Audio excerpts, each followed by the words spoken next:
বর্তমান সময়ে একটি দৃশ্যের যেন দুটি দিক থাকে।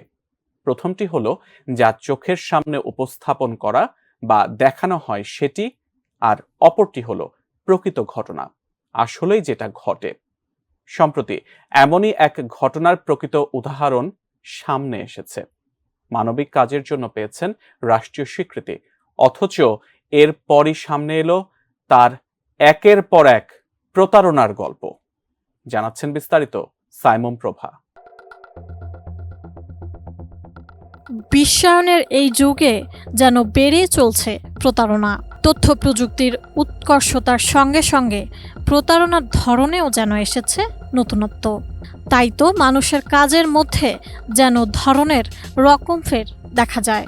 এমনই এক ঘটনা ঘটেছে যুক্তরাজ্যে মানবিক কাজের জন্য রাষ্ট্রীয় স্বীকৃতি পাওয়া এক ব্যক্তির প্রতারণার তথ্য ফাঁস হয়েছে। ব্যক্তিটির নাম জেমস অ্যান্ডারসন। জানা গেছে পেশায় একজন স্যানিটারি মিস্ত্রি ছিলেন জেমস অ্যান্ডারসন।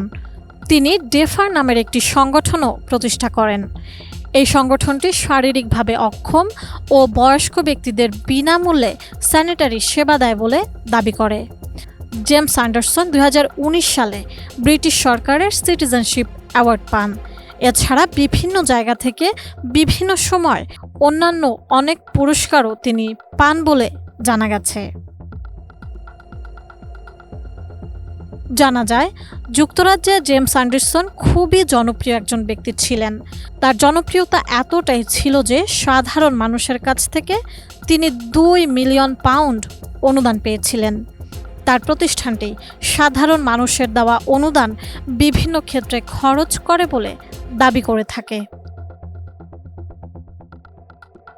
যার মধ্যে রয়েছে বিনামূল্যে খাবার সরবরাহ করা, গ্যাস ও বিদ্যুতের বিল পরিশোধে অক্ষম ব্যক্তিদের বিল শোধ করা, মৃতদের শেষকৃত্য করা এবং বিনামূল্যে স্যানিটারি সেবা দেওয়া।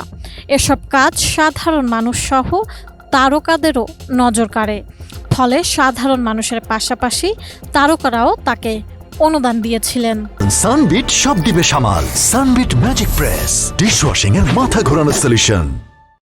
এছাড়া তিনি ITVর দিস মর্নিং শোতেও এসেছিলেন বলে জানা যায়। তবে সংবাদ মাধ্যম BBC সম্প্রতি এক অনুসন্ধানী প্রতিবেদনে জানিয়েছে, জেমস অ্যান্ডারসন মানুষের কাছ থেকে অনুদান সংগ্রহের জন্য প্রতারণা করেছেন। তিনি একই মৃত নারীর ছবি ব্যবহার করে সামাজিক যোগাযোগ মাধ্যমে বিভিন্ন পোস্ট করেছেন। সেসব পোস্টের মাধ্যমে মূলত নিজের প্রতিষ্ঠানের প্রচারণা চালিয়েছেন তিনি। এছাড়া বিনা অনুমতিতে এবং ছবি প্রকাশ করতে নিষেধ করা সত্ত্বেও সে নিষেধ অমান্য করার অভিযোগও রয়েছে জেমস অ্যান্ডারসনের বিরুদ্ধে। জানা যায়, 90 বছর বয়সী এক ব্যক্তি তার ভিডিও ও ছবি সামাজিক যোগাযোগ মাধ্যমে প্রকাশ করতে নিষেধ করেছিলেন। তবে জেমস অ্যান্ডারসন সে নিষেধ উপেক্ষা করেন। বিবিসির তদন্তে বের হয়েছে, জেমস অ্যান্ডারসন এক পোস্টে দাবি করেছিলেন তিনি এক বৃদ্ধা নারীকে আত্মহত্যা থেকে বাঁচিয়েছেন। কিন্তু জানা যায়, ওই নারী কয়েক বছর আগেই মারা গিয়েছিল। যদিও জেমস অ্যান্ডারসন বিবিসির এই তদন্ত প্রতিবেদনে প্রকাশিত তথ্য অস্বীকার করেছেন। তবে কাজ করতে গিয়ে কিছু ভুল করার কথা স্বীকার করেন তিনি। এদিকে এসব ঘটনা সামনে আসার পর জেমস অ্যান্ডারসনকে দেওয়া সিটিজেনশিপ অ্যাওয়ার্ড বাতিল করা হয়েছে বলে জানিয়েছে BBC। সাইমন প্রভা, ATN নিউজ।